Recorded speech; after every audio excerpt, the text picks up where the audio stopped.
കള്ളൻ വിജയൻ ലേഖന വിവാദത്തിൽ കടുത്ത നടപടിക്ക് ദേശാഭിമാനി.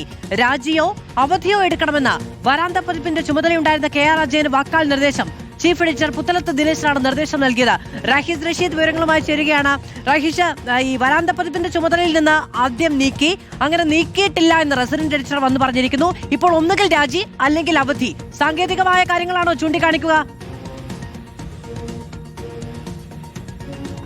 കടുത്ത നടപടിയിലേക്ക് പോകാൻ ദേശാഭിമാനി മാനേജ്മെന്റിന് CPIM-ന്റെ നിർദ്ദേശം ലഭിച്ചിരുന്നു. ഇതിന്റെ അടിസ്ഥാനത്തിലാണ് ആദ്യം വിശദീകരണം തേടിയതും വിശദീകരണം തള്ളിക്കൊണ്ട് വാരാന്ത്യ പതിപ്പിന്റെ ചുമതലയിൽ നിന്ന് മാറ്റുകയും ചെയ്തത്.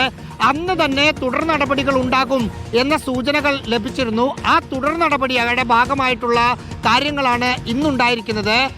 ദേശാഭിമാനിയുടെ ചീഫ് എഡിറ്ററായ CPIM-ന്റെ കേന്ദ്ര കമ്മിറ്റി അംഗമായ പുത്തലത്ത് ദിനേശനാണ് KR അജയനോട് വാക്കാൽ ഒന്നല്ലെങ്കിൽ അവധിക്ക് പോകണം, അതല്ലെങ്കിൽ ദേശാഭിമാനിയിൽ നിന്ന് രാജിവെക്കണം എന്ന നിർദ്ദേശം നൽകിയിരിക്കുന്നത്. അതായത് ഈ ദേശാഭിമാനിയിൽ ഇനി KR അജയന്റെ സേവനം ആവശ്യമില്ല എന്നതാണ് മാനേജ്മെന്റിന്റെ നിലപാട്. ഞാൻ മനസ്സിലാക്കുന്നതനുസരിച്ച് 1-2 വർഷം മാത്രമാണ് ഇനി സർവീസ് KR അജയന് ബാക്കിയുള്ളത്.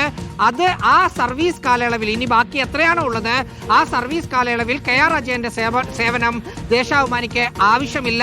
ഒന്നല്ലെങ്കിൽ രാജി, അതല്ലെങ്കിൽ അവധി.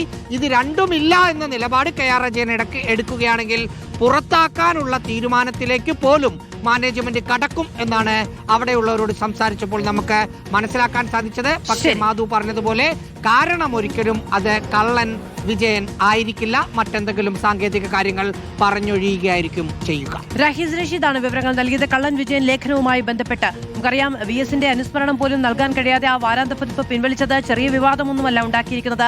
Resident editor M. സ്വരാജ നേരെ മാധ്യമങ്ങളോട് വന്നത് ദേശാഭിമാനിയുടെ ആഭ്യന്തര കാര്യമാണ്, നിങ്ങളോട് പറയേണ്ടതില്ല എന്ന് പറയുകയും യാതൊരു നടപടിയും സ്വീകരിച്ചിട്ടില്ല. അങ്ങനെ നടപടി സ്വീകരിക്കുകയാണെങ്കിൽ ഒന്നുകിൽ ദേശാഭിമാനി പറയണം, അല്ലെങ്കിൽ വിജയൻ പറയണം എന്നുള്ളതാണ്, അജയൻ പറയണം എന്നുള്ളതാണ് വ്യക്തമാക്കിയത്. പക്ഷേ ഇപ്പോൾ പറച്ചിലും ചോദിക്കലും ഒന്നുമില്ല. ഒന്നുകിൽ രാജി അല്ലെങ്കിൽ പുറത്താക്കൽ എന്നുള്ള കർശന നിർദ്ദേശത്തിലേക്ക് കടക്കുന്നു എന്നതാണ് വാർത്തകൾ.